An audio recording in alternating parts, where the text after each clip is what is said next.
रोज़गार ही बोलना है, बोलता ही हूँ और अक्सर जो मैं क्लास लेता हूँ वो करीब 7 से 8 घंटे की होती है, उसमें कोई ब्रेक भी नहीं होता है। तो जब उन्होंने कहा कि सर 1 घंटा बोलना होगा, पानी-वानी पी लीजिए, तो मैं उन्हें कहना चाह रहा था कि 1 घंटा तो हमारे ट्राई बॉल खेलने की तरह है। मैं मैथ्स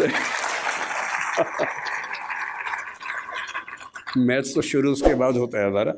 तो मेरी चुनौती ये नहीं होती कि मैं 1 घंटा क्या बोलूँ, चुनौती ये होती है कि 1 घंटे में कैसे ख़त्म करूँ।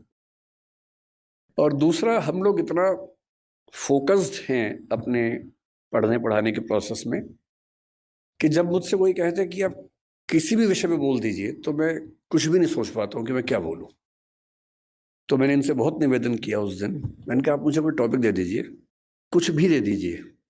जो टॉपिक आपका मन करे, किसी विषय का दे दीजिए, पर दे दीजिए मुझे कोई टॉपिक। तो बोले, सर आप क्या-क्या बोल सकते हैं? मैंने कहा, आप बताइए ना। मैंने कहा, आप जैनिज़्म पर बात करना चाहें तो मैं जैन फ़िलॉसफ़ी पर आपसे 2, 3, 4 घंटे बात कर सकता हूँ, क्योंकि वो मेरा बड़ा प्रिय विषय है। स्याद्वाद पर, अनेकांतवाद पर, मैं पंचव्रत पर, महाव्रत पर, अणुव्रत पर, जिस पर आप बात करना चाहें, इनमें से किसी भी विषय पर आप 2 घंटे बुलवा लीजिए, मैं बोल दूँगा। पर्यूषण मेरा बहुत प्रिय विषय है, जिसको मैंने क्षमा वाणी के बारे में मैंने 10 साल पहले कहीं लिखा था फ़ेसबुक पे, तब मैं फ़ेसबुक पे एक्टिव था, अब तो नहीं हूँ, कि अगर मुझे दुनिया के सारे धर्मों को मिला के एक धर्म बनाने का मौका मिल जाए कभी, तो मैं जैन धर्म की एक चीज़ ज़रूर उसमें शामिल करूँगा और वो है उसका क्षमा वाणी पर्व। और वो इसलिए करूँगा कि बात आज की नहीं है, बात किसी भी दौर की है, आज की ज़्यादा है। हम सब इतने व्यस्त हैं कि हम जिनसे जुड़े हैं, जो नज़दीकी लोग हैं, दोस्त हैं, रिश्तेदार हैं, हमें पता भी नहीं चलता कब हमारे मुँह से कुछ ऐसा निकलता है कि उनको बुरा लग जाता है।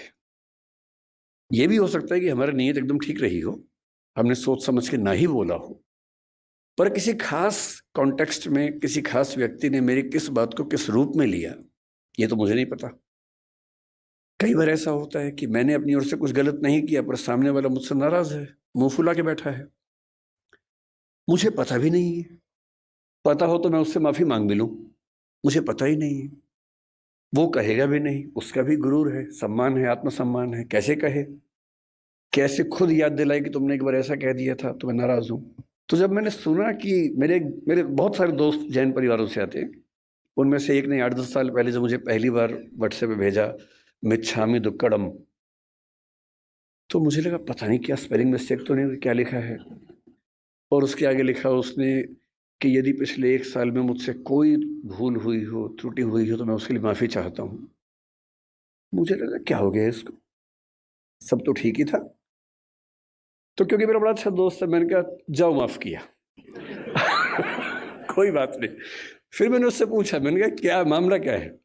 तब उसने बताया, मैंने जैन फ़िलॉसफ़ी पढ़ी हुई थी, पर ये संयोग से फ़िलॉसफ़ी के हिस्से में नहीं था, पाठ्यक्रम में, किताबों में नहीं था। तो जब मैंने सुना कि साल में एक ऐसा दिन